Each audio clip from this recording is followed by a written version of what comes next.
Well, we've got another edition of the Financial Puzzle Playbook with your host, Jim Sumpter. So, Jim, I see you have a guest. So why don't you introduce your guest and then tell us what this podcast is going to entail? I definitely will. So I have a very dear friend of mine. I guess Eileen and I have known each other maybe 6 or 7 years, something like that. And she is sitting, so she lives in Pennsylvania, and I don't want to steal her whole story, but she lives in Pennsylvania, but she's sitting in Vermont, which sounds lovely on a July afternoon. And so Eileen Shovlin is the director of business development for Crump Life Insurance Company. And, insurance is one of the puzzle pieces that we talk about a lot.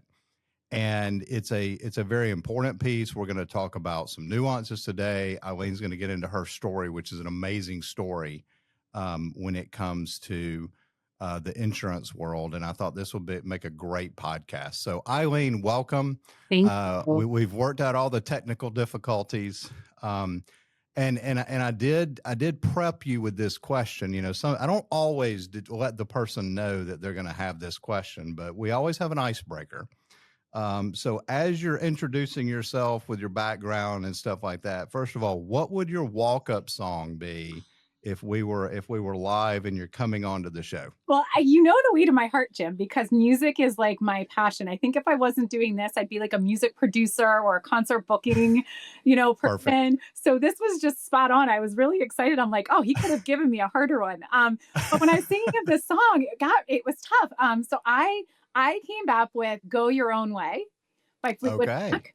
It kind of captures my journey in this crazy business, right? My career in financial services was built from the ground up. I was front desk, taking phone calls, scheduling meetings. And oftentimes I took the less obvious path in my career. And I think this song is kind of cool because it reminds you that the best results come when you trust your gut, you stay true to you and your values, you carve your own lane. And let's be honest, I am an old soul, so it's a classic. And who doesn't love a little Fleetwood Mac? So, hey, I am all about that. I am all about that. And we don't want this whole show to be about music. However, my mom was a drummer, so I'm a drummer, and so I grew up in the 70s and the 80s. So, Fleetwood Mac, the Eagles, the Doobie Brothers, Kansas, that was what I listened to because that's what my mom listened to. yeah. And then we get to the 80s, which I would argue best decade of music ever in the history of the world. Oh, you're saying no. Okay.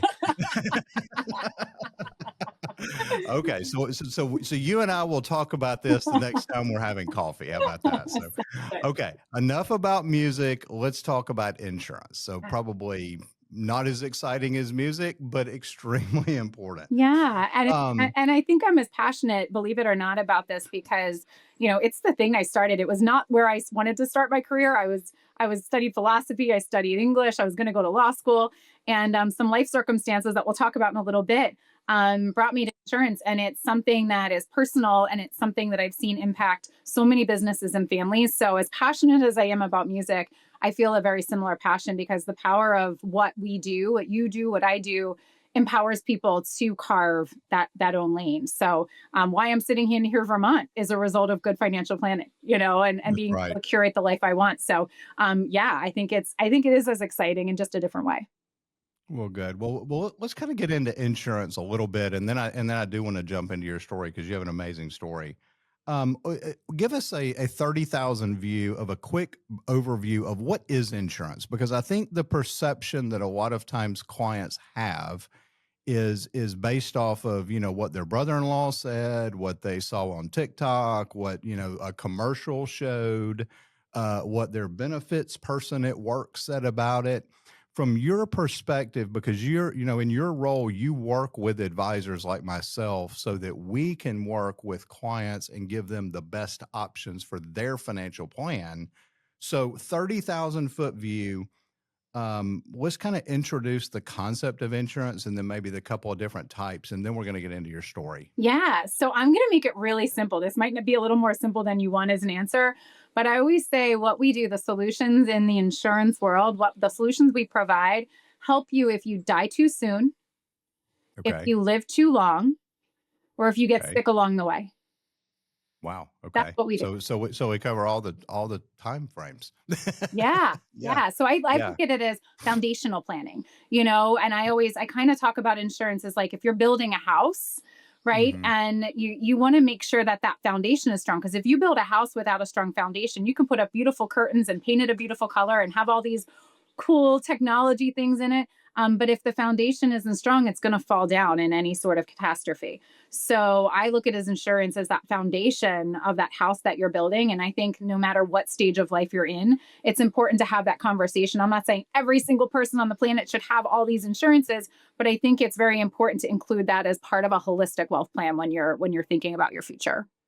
Right. And as a financial planner, I mean, I would agree. We're always talking about, the what ifs, and that's where your world comes in, is in the what ifs. Well, I think you also And just said something. Not all financial planners do this. So it's well, still, I think you're very unique. And I think, the crowd that you keep is very unique because it is something that can be very easily glossed over because people look at it as a right. product and not necessarily as the puzzle piece, which I love. I love this top, like I love the name of your podcast because it really is the piece of the puzzle that'll help create that complete picture. Right, right. So, in general terms, there's, I think a lot of times we hear about, term life insurance, and then we hear about permanent insurance. Walk very briefly through what are those two different types? Yeah. So term insurance I look at as like renting an apartment, right? Term Okay. insurance guarantees the payment of a death benefit during a specific time period. So 10 years, 20 years, 30 years. And then once that term period expires, the policy could be renewed. It could be converted to a permanent policy or it could be terminated. So it's like renting insurance. And then permanent insurance is things like you'll hear universal life or whole life. And that is basically the insured person is covered for the duration of their life if their premiums have been paid for the amount that they're supposed to be paid on time. And they carry a cash value, which means you could withdraw funds from the policy while you're live. You could take a loan out on the policy. And some of these policies even have the availability of what we call living benefits, which cover things like a long term care need or an extended care need. So, really, there's term, which is kind of renting with an option to buy. And then you have permanent insurance that as long as you're paying your premiums and that's, you're paying what's needed to be paid, you have that policy for as long as you're alive. Right. Okay. It's one of those things where, again, I'm always talking to clients about it, and I try to start with the very basics of where you just did. And just to let the listeners to the show know, we're going to do a part one and a part two here, and in part two we're going to really get into using those types of policies in different stages in life. And so we're going to table that for a minute.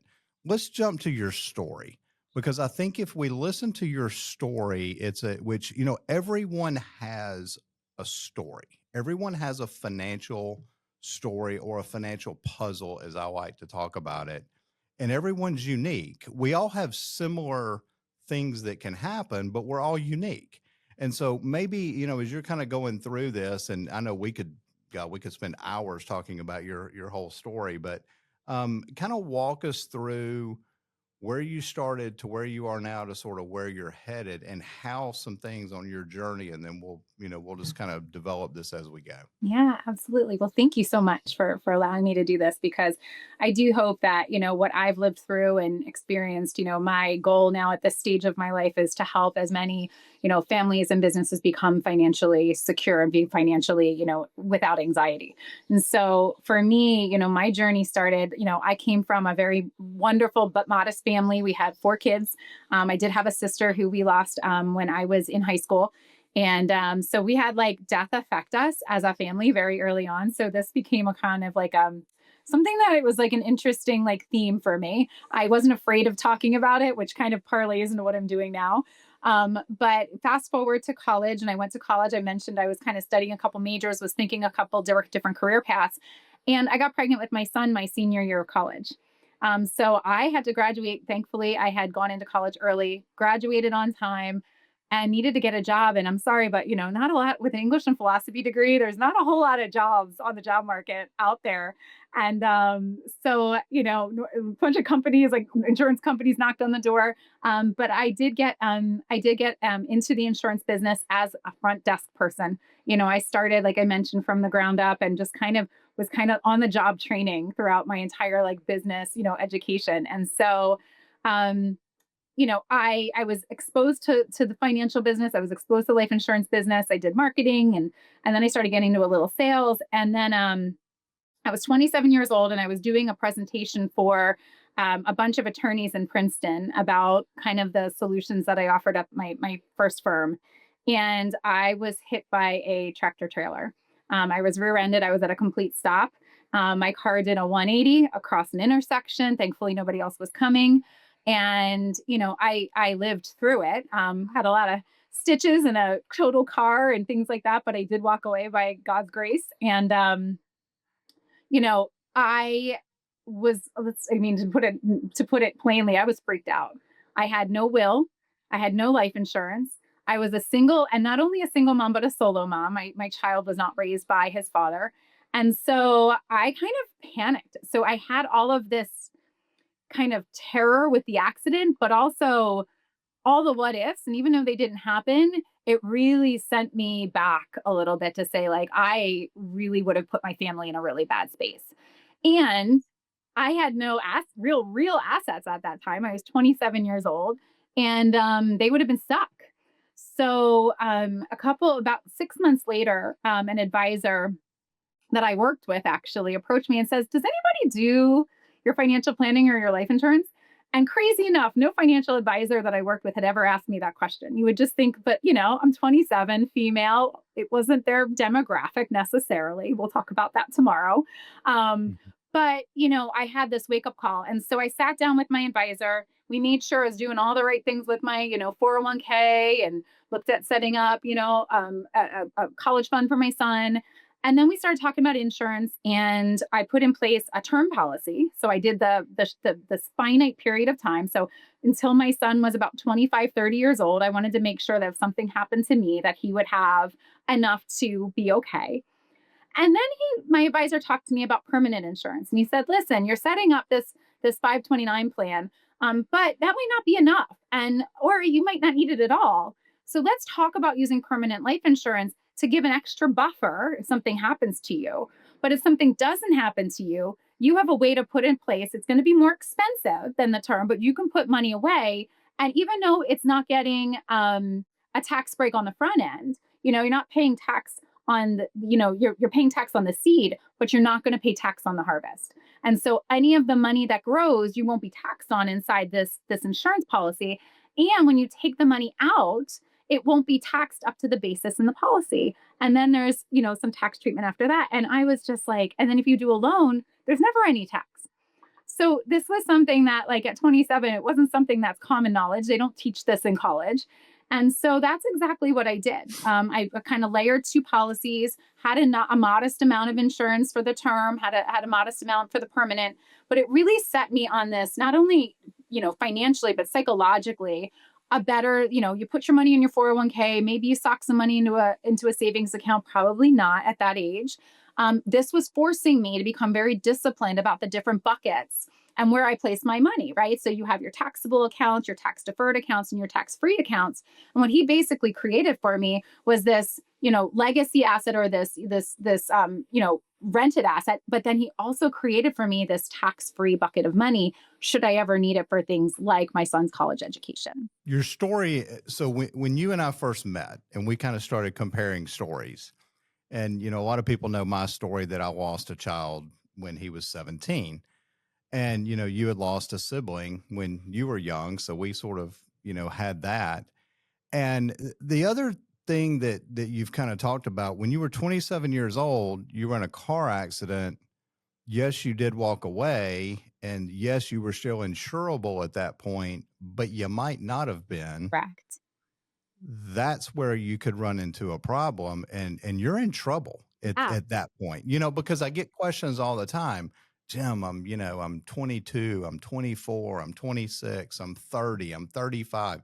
Do I really need do I really need insurance? Do I really need permanent insurance? I've got it at work, and we're going to talk more about group policies in the next episode. But I hear all of these things, and while all of that may be true that you have these different policies and different options and things like that, I think what we have to do is we have to put together your financial puzzle based on where your set of facts and circumstances are. Here you are, a single mom, and all of a sudden you realize, wow, I don't have this. So I think it's fascinating, and I commend the advisor. Now, Mhm. just for the record, I did ask you about 6 or 7 years ago when we met, do you have a financial planner? Have you worked with them? And you have assured me that you're very happy, and that's good. But at least I did ask. So You absolutely did. Well, actually, so your question, um, yeah, leads me to exactly what you just said. right. So, yes, I was thankfully insurable, and, kind of got everything in place. So take 27 to age 31. So at age 31, I was diagnosed with a blood clot in my brain. I had some crazy symptoms. I had ringing in my ears. I was losing my eyesight, like kind of snow on a television. People remember that back in the day. I'm dating myself here.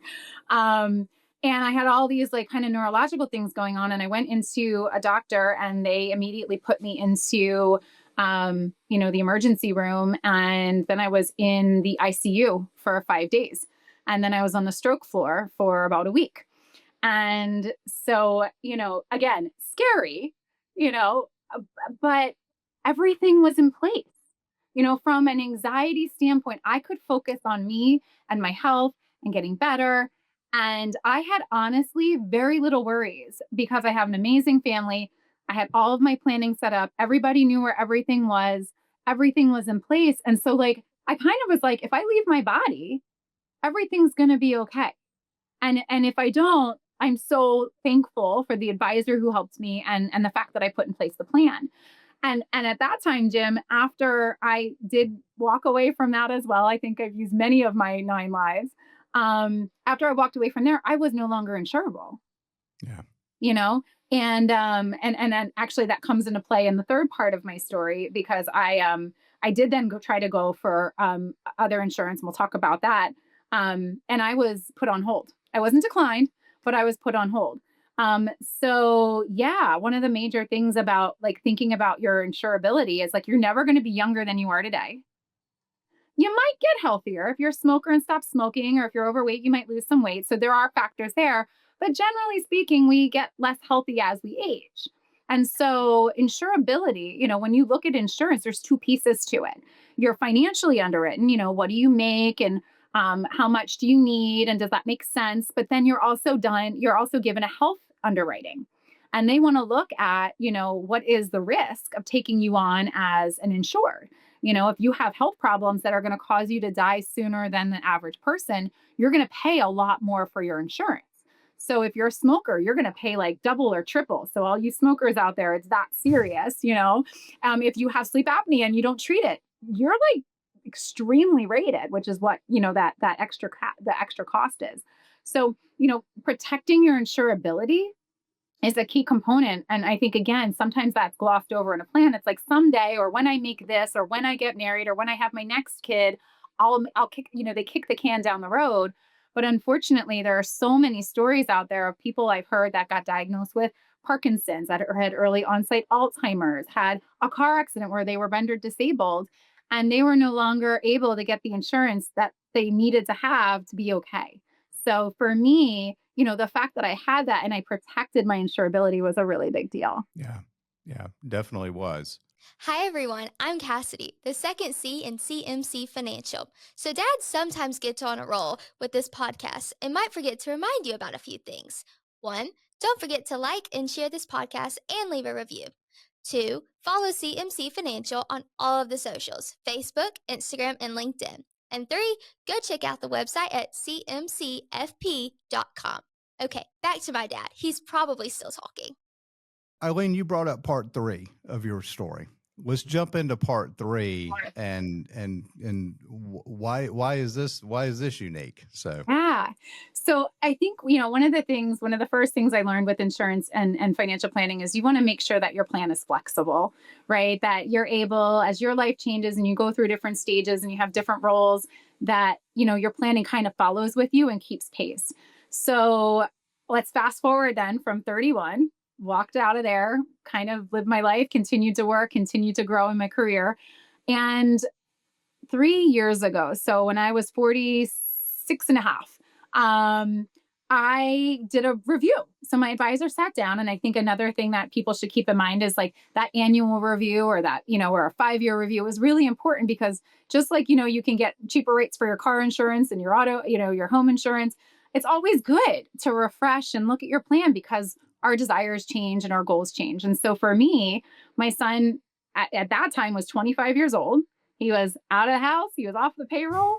And you had hit that part where you said, okay, I want to take care of him up to 25, and then he's on his own. Yeah, and that kind of happened. I'm like, you need a new cell phone? You get your own plan. You want a car? You took his cell phone away. Okay.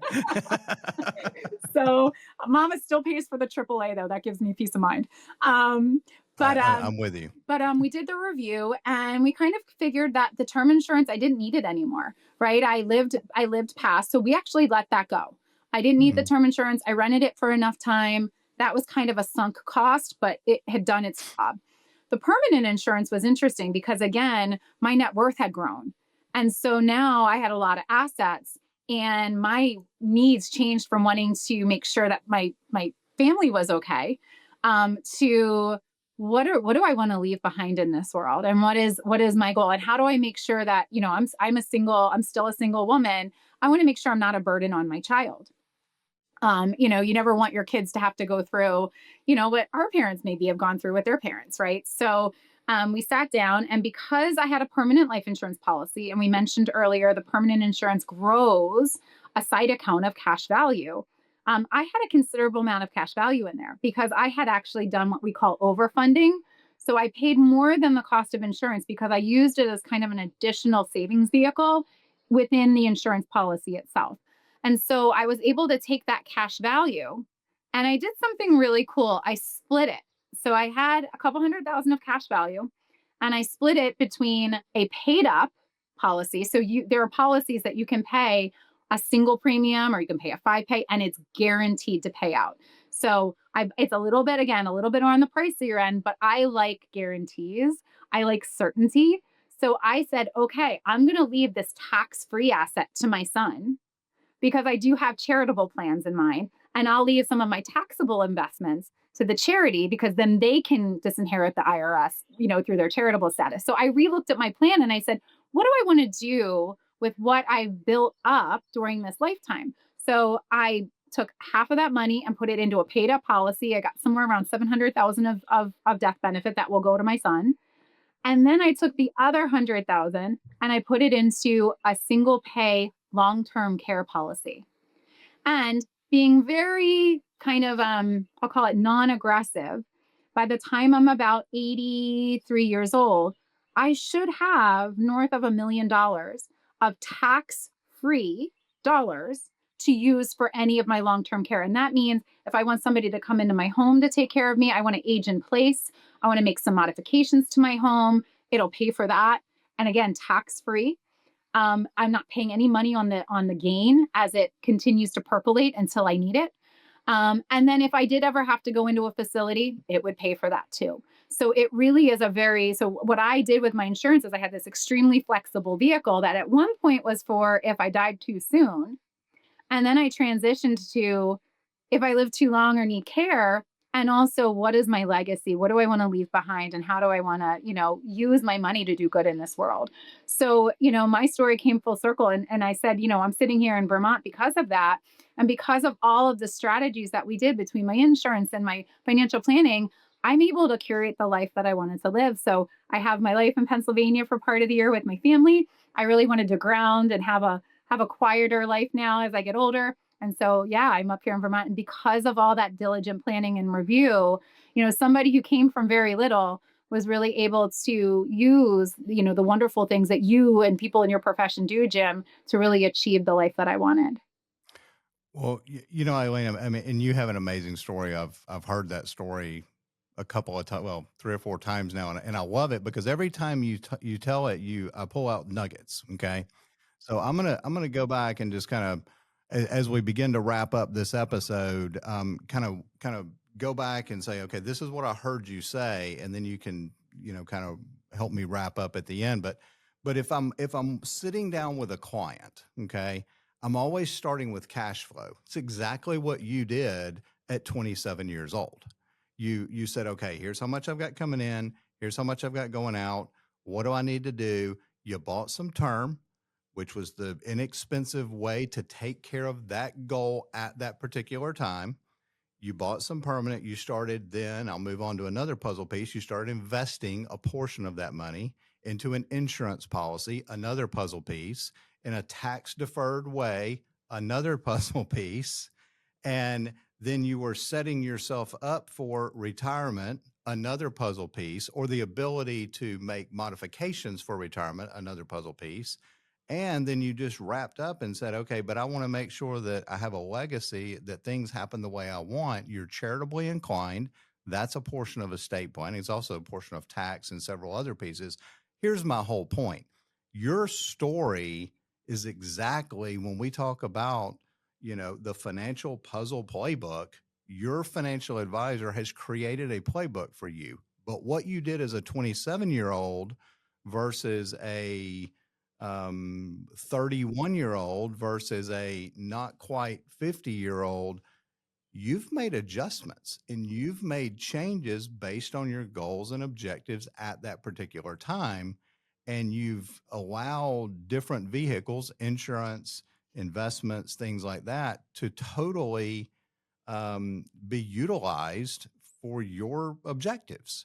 That's exactly what financial planning is about, is your story. That's why I love your story, because as you walk through it, it makes so much sense. Did I hear it correctly? And then what are maybe the last couple of thoughts that you would want to leave everyone with based on your story? Then we're really going to get into some other things in the next episode. Yeah, no, I love it. I'd love to get you to summarize all of my stories because you do it so well, frankly. But yeah, I would say that, I think the biggest takeaway is, even though I'm in this business and I'm a lot more versed in it now than I ever was, Sure. at that age, I had no concept of stocks and bonds and mutual. I had no idea of investing. I knew about a 401k, kind of knew about a 529. I knew that little bit of lingo.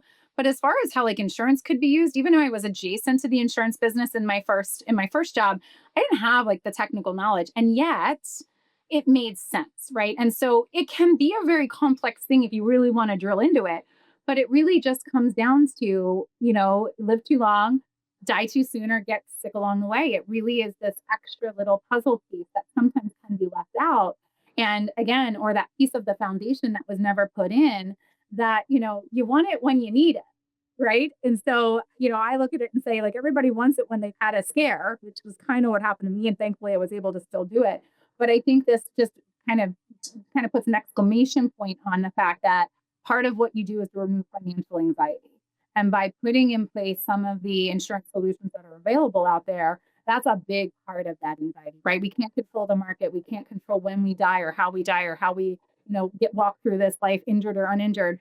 But we sure as heck can think about it. And if we love our families and we want to protect the people that, we employ in our businesses, and we really want to make sure that we're putting together airtight plans, I really do feel like insurance is a very crucial piece of that. Right. I don't know that I could say anything else to help summarize anything but differently. So RJ, I'm going to throw it back to you. All right. Before you leave us, Eileen, how about some contact information? Sure. So I think the best way, if anybody wants to check out my information, is on LinkedIn. And it's just, you search Eileen Shovlin. It's Eileen, and my last name is Shovlin. And you'll find my profile and you can send me a message through there. Excellent. And Jim, your contact information. Yeah, and I will say, RJ, we will put all of this in the show notes Okay. for the podcast too. So our contact information, cmcfp.com is our website. 205-510-9074 is my direct number. You can call, send me a text. You can find our emails on all of our social media, whether it be Facebook, LinkedIn, Instagram, or visit our YouTube. All right. And that's about all we have for this episode. Okay, excellent. Eileen and Jim, thank you so much. And most importantly, thank you for listening to the Financial Puzzle Playbook podcast. We ask you to share this podcast, rate it, and leave a review because this actually helps others find the show. Again, thank you for listening. And for Jim and everyone at the Financial Puzzle Playbook, I'm RJ Malik, and we'll see you at the next podcast. Thank you for listening to the Financial Puzzle Playbook. Click the follow button to be notified when new episodes become available. Don't forget to follow us on social media by checking the links in the description. And contact us today by visiting our website at www.cmcfp.com or give us a call at 205-510-9074. Content here is for illustrative purposes and general information only. It is not legal, tax, or individualized financial advice, nor is it a recommendation to buy, sell, or hold any specific security, or engage in any specific trading strategy. Results will vary. Past performance is no indication of future results or success. Market conditions change continuously. This commentary reflects the personal opinions, viewpoints, and analyses of CMC Financial. It does not necessarily represent those of RFG Advisory, Private Client Services, their clients, or their employees. This commentary should not be regarded as a description of advisory services provided by CMC Financial or RFG Advisory, or performance returns of any client. The views reflected in the commentary are subject to change at any time without notice. Securities offered by registered representatives of Private Client Services, member FINRA SIPC. Advisory services offered by investment advisory representatives of RFG Advisory, a registered investment advisor. Private Client Services, CMC Financial, and RFG Advisory are unaffiliated entities. Advisory services are only offered to clients or prospective clients where RFG Advisory and its representatives are properly licensed or exempt from licensure. No advisory services may be rendered by RFG Advisory unless a client agreement is in place.